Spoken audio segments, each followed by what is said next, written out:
पाकिस्तानी शरणार्थियों को लेकर? देखिए, मैं आपको बताना चाहता हूं कि इस समय दिल्ली के मजनू का टीला में करीब 250 परिवार और 1000 लोग इस समय मजनू का टीला में रह रहे हैं। और ये सारे वो लोग हैं जो पाकिस्तानी हिंदू हैं, जो वहां से माइग्रेट करके भारत आए थे, जिनको अपने धर्म के आधार पे वहां पे ताड़ना प्रताड़ना झेलनी पड़ी थी। और विगत 12 सालों से वो मजनू का टीला के कैंप में रह रहे हैं। दिल्ली डेवलपमेंट अथॉरिटी ने वहां पे नोटिस लगाया और उनको वहां से हटने के लिए कहा।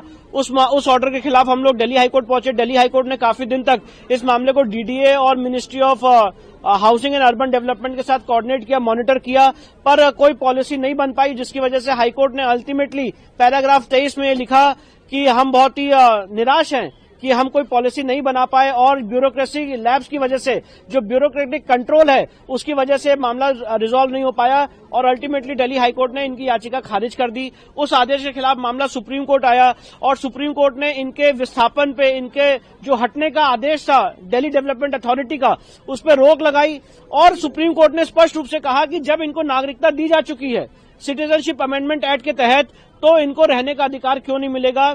आज इसी मामले में केंद्र सरकार की तरफ से मिस ऐश्वर्या भाटी, जो भारत सरकार की एडिशनल सॉलिसिटर जनरल हैं, वो भी अपीयर हुई थी। और सुप्रीम कोर्ट ने उनसे कहा है कि आप 4 हफ्ते के अंदर इस मामले को हाईएस्ट लेवल तक डेलिब्रेट करें और उसके बाद हमें बताएं, क्योंकि जब इनको नागरिकता दी जा चुकी है तो इनको कहीं ना कहीं एकोमोडेशन मिलना चाहिए। और अब ये मामला कोर्ट में अगले 4 हफ्ते बाद आएगा। मैं बताना चाहता हूं, ये सारे वो लोग हैं जो आज बद से बदतर जिंदगी इस देश में गुजार रहे हैं, जिनको कोई लाइवलीहुड नहीं है, जिनके पास पासपोर्ट की फीस देने के पैसे नहीं है, जिनके पास बिजली का बिल देने के पैसे नहीं है, और आज अपने ही देश में उनको वहां से हटाया जा रहा है बिना कोई रिहेबिलिटेशन पॉलिसी के।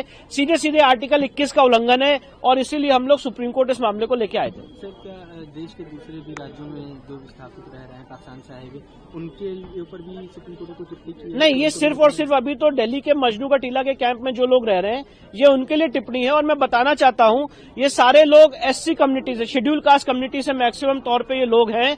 और मैं इसको बहुत ही गंभीरता से कहना चाहता हूं कि बद से बदतर जिंदगी अपने ही देश में गुजार रहे हैं, जिनके पास सारी जो बेसिक सुविधाएं हैं वो भी नहीं है। और आज सुप्रीम कोर्ट ने इस पे चिंता जताते हुए उनको रिहेबिलिटेट करने के लिए बात कही।